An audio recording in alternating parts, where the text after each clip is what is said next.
Turma de Processo Civil, Recursos, pessoal, para vocês que vão ver esta videoaula pela manhã, bom dia! Vamos inaugurar esta primeira videoaula de conteúdo para a segunda prova, para a menção 2. A partir de agora nós vamos estudar os recursos em espécie. A cada aula vamos nos dedicar a um recurso. Senhores, nosso primeiro recurso a tratar, coloque aí o título da nossa aula de hoje: embargos de declaração. Embargos de declaração. Pessoal, já houve uma discussão a respeito se os embargos seriam considerados recursos ou não. Por que isso? Porque, em verdade, nós podemos colocar aqui o seguinte. Vamos colocar aqui um conceito para este recurso. Ele é um recurso de natureza integrativa. Ele é um recurso de natureza integrativa. Por que integrativa? Porque ele busca sanar omissão, sanar contradição, sanar obscuridade ou corrigir erro material. Senhores, por este recurso, portanto, não se propõe, não é o objetivo, não é o escopo dos embargos de declaração promover a reforma ou a cassação da decisão judicial. A integração, que é o que alcança o recurso de embargos, ela é diferente. Isso não se confunde com reforma ou invalidação, que é a cassação da decisão. Aqui a reforma, a gente está dentro de um erro in iudicando. E aqui a invalidação, a cassação, erro in procedendo. Quando a gente estabelece um conceito de recurso, a gente logo lembra que recurso é um remédio voluntário apto a ensejar a reforma ou a invalidação da decisão recorrida. Não é o que se propõe os embargos. O embargo ele tem natureza integrativa. Ele integra a decisão. Como que ele integra? A partir de 4 vícios: vício da omissão, vício da contradição, vício da obscuridade, vício do erro material. Nós temos, portanto, 4 fundamentos que justificam o manejo, o cabimento dos embargos.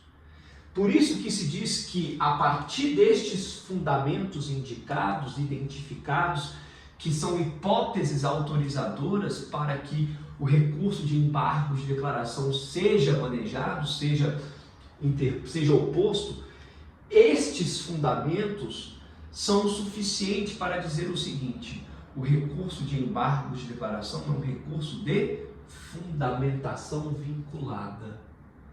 É um recurso de fundamentação vinculada. Por que fundamentação vinculada? Porque tem que estar vinculado a uma dessas hipóteses aqui. Ok? Beleza? Senhores, maravilha. Vamos apagar aqui o quadro. E frisar o seguinte: hoje não há discussão a respeito da natureza dos embargos. Ele tem natureza integrativa. É recurso? É recurso. Muito embora não seja objetivo dos embargos promover a reforma ou a invalidação da decisão, é recurso sim, e o código o trata como tal. Ele está inserido no capítulo destinado aos recursos no Código de Processo Civil. Perfeito? Agora, a gente não pode ignorar a circunstância de que, eventualmente, os embargos podem acabar se prestando a algo mais do que simplesmente a integração da decisão. Por isso, nós podemos aqui abrir um segundo tópico falando dos efeitos infringentes ou modificativos dos embargos de declaração. É DCL a sigla. Por quê? É um recurso de fundamentação vinculada. Recurso de fundamentação vinculada. Ok? Todavia, olha só, quando eu falo que ele é um recurso de fundamentação vinculada, nós temos que lembrar os fundamentos. Omissão, contradição, obscuridade, erro material. Ocorre que, por vezes,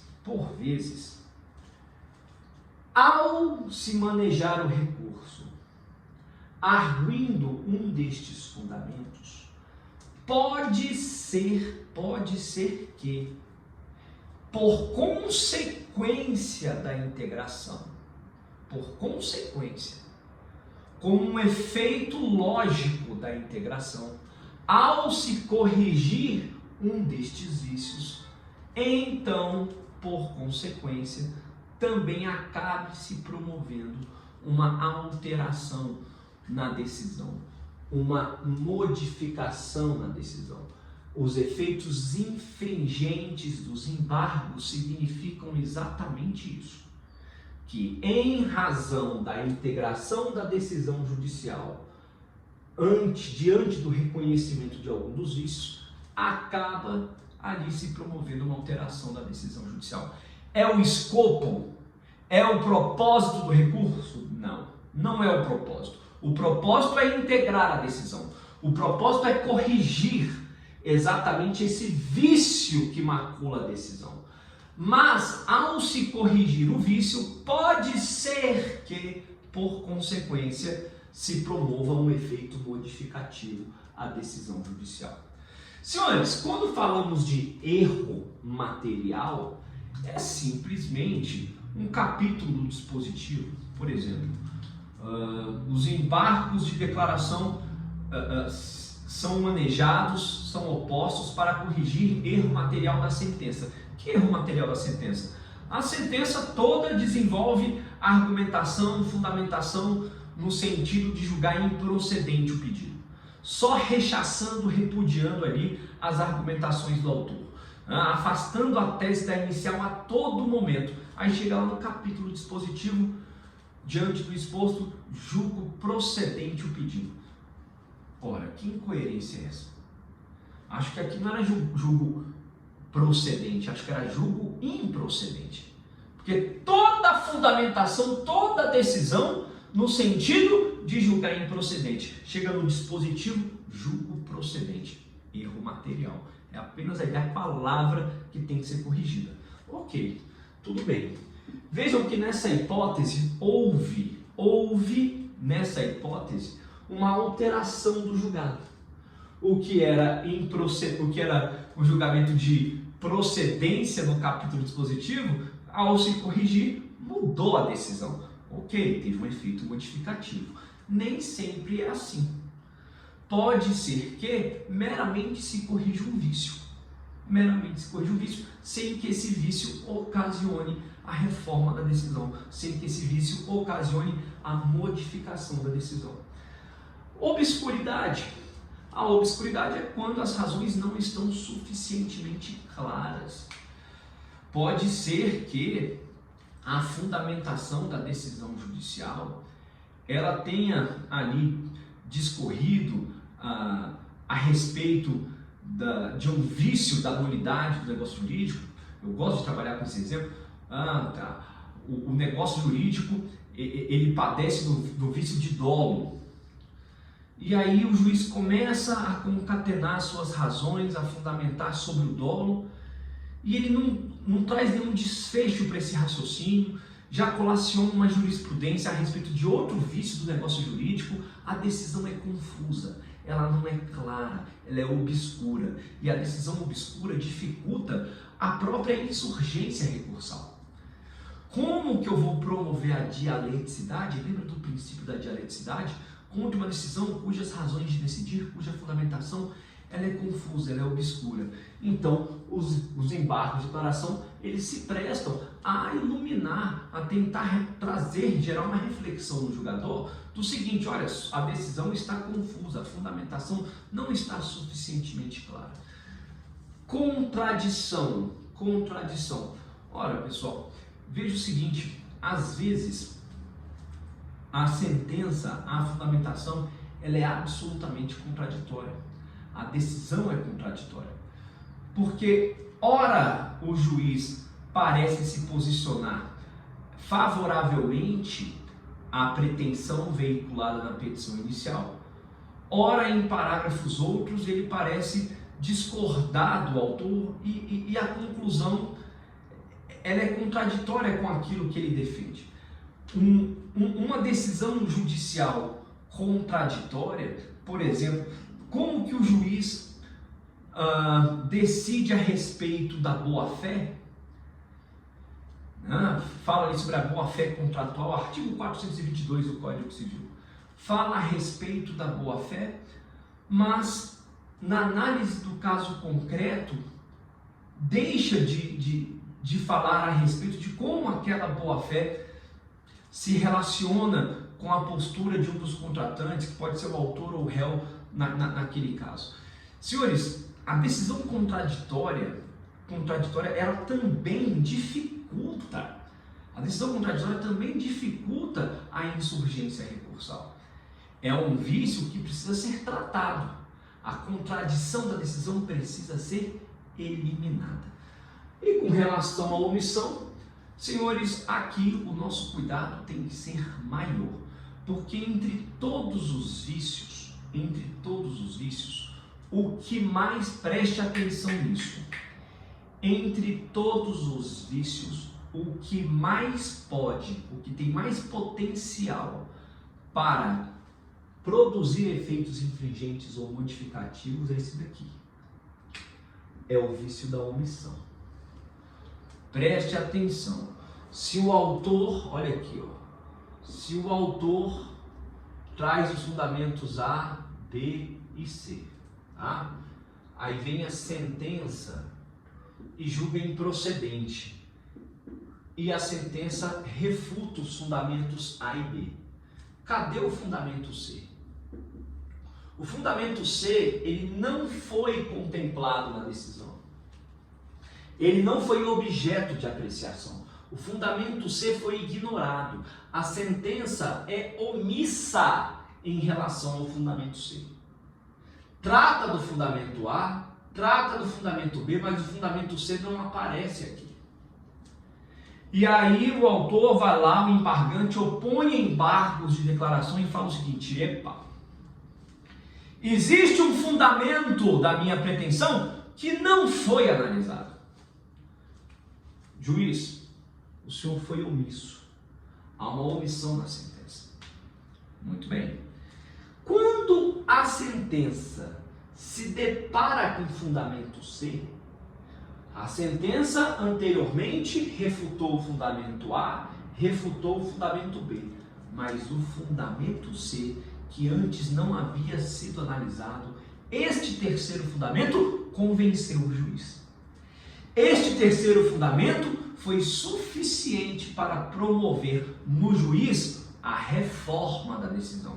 Ou seja, por consequência da integração, por consequência de se sanar a omissão é que se produziu o efeito modificativo. Perfeito? Senhores, muito bem.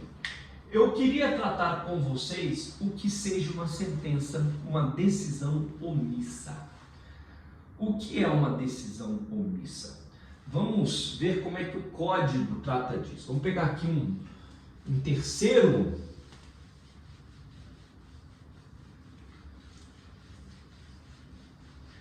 ponto aqui do nosso quadro e vamos colocar uma lupa maior aí no vício da omissão. Senhores, a omissão ela se caracteriza pelo seguinte: existe teses que são firmadas em incidente de resolução de demanda repetitiva ou em assunção de competência. Teses que são firmadas em incidente de resolução de demandas repetitivas ou em assunção de competência. Se o juiz deixa de aplicar, seguir precedente sem justificar, então é omisso. Ele não é obrigado a seguir, mas se deixar de fazê-lo, ele tem que justificar. A não justificativa enseja um vício de omissão a ser corrigido pelos embargos. 2. Se o juiz aplica súmula ou outro precedente, que outro precedente? Repercussão geral, recursos repetitivos. Se ele aplica súmula ou precedente e não justifica. Ou da mesma forma, item 3, se deixa de aplicar súmula ou precedente e não justifica. Se o juiz deixa de aplicar, seguir precedente sem justificar, então é omisso. Se aplica súmula ou precedente e não justifica, também é omisso. Se deixa de aplicar súmula ou precedente e não justifica, omisso também. 4. Dispositivo de lei. Vai aplicar a lei? Tem que relacionar aquele dispositivo com o caso concreto. Tem que justificar por que está aplicando aquele ato normativo. Não é simplesmente aplicar. Aplica-se a hipótese ou artigo tal. Não. Aplica-se a hipótese ou artigo tal porque tem que justificar a incidência normativa. Ok? 5.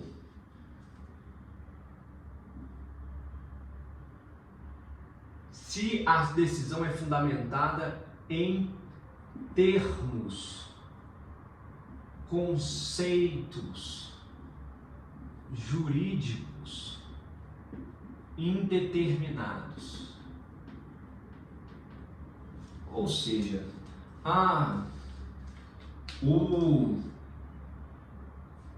o autor não agiu com boa fé.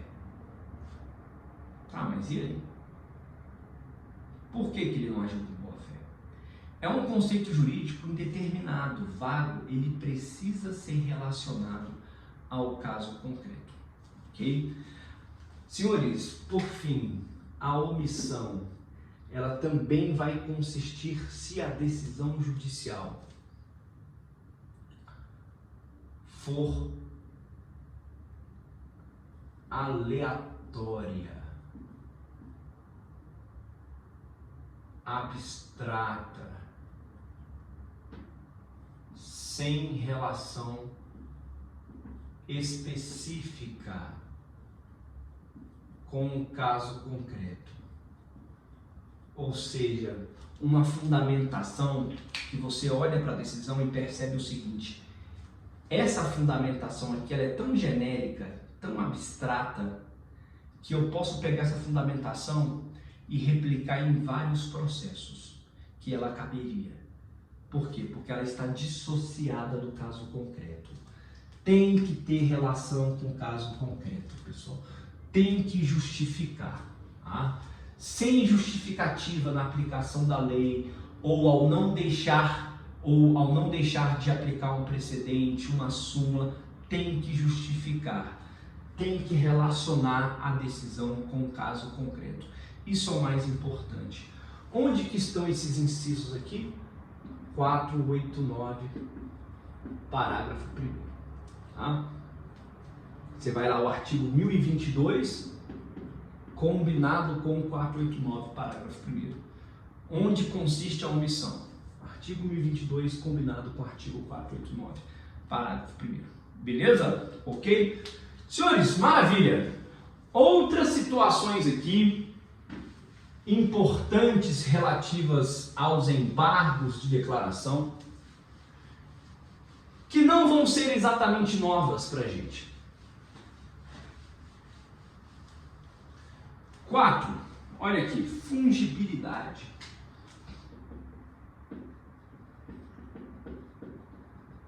O que é a fungibilidade?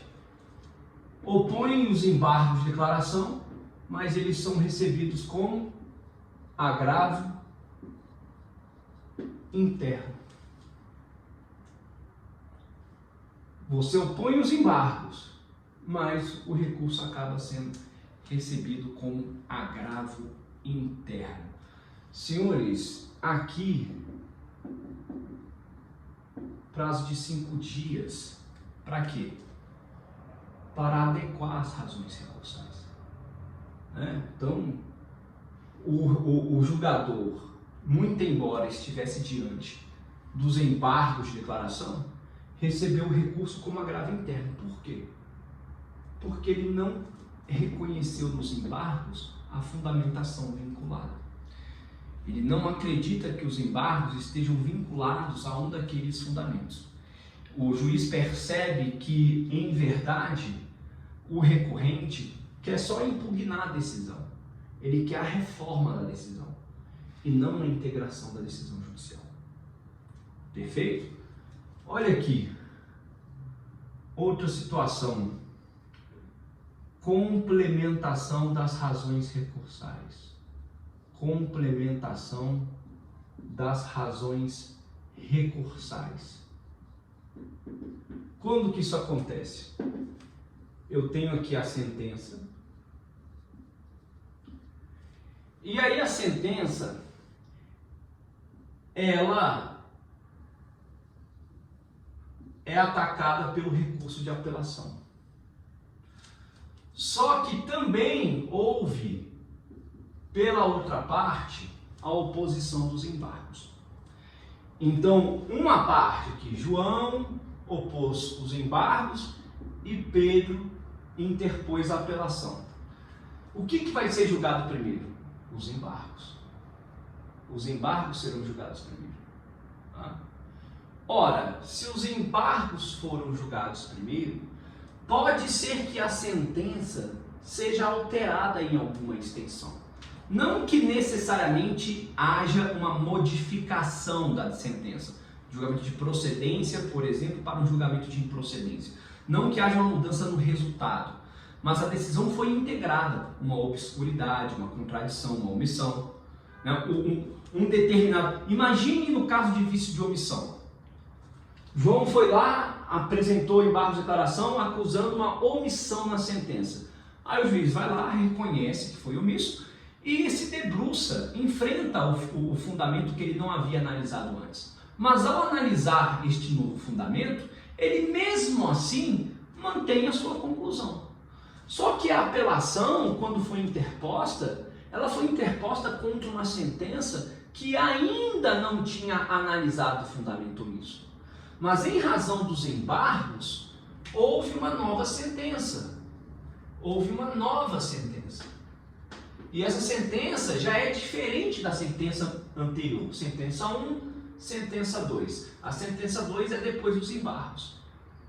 Ou seja, essa apelação, ela estava associada a essa realidade aqui. E não a essa. De modo que depois do julgamento dos embargos, então esse apelante poderá complementar as razões recursais no prazo de 15 dias. Por que ele vai complementar? Ele vai complementar as razões. Né? Uma nova apelação aqui vai ser interposta. Mas essa complementação, ela tem que ficar adstrita, limitada ao que os embargos provocaram de aditamento de alteração na sentença. Eu não posso, de novo aqui na apelação, ter liberdade ampla para mudar os meus fundamentos, não. O juiz apenas vai conceder prazo para dizer o seguinte: olha, teve uma alteração aqui na sentença, teve um fundamento novo, por favor, construa um novo tópico. É como se dissesse isso: complemente as razões recursais, que ficarão adstritas, limitadas ao que houve de alteração na sentença. Beleza? Ok? Muito bem. Senhores, os embargos de declaração, eles são algumas particularidades aqui. Algumas particularidades.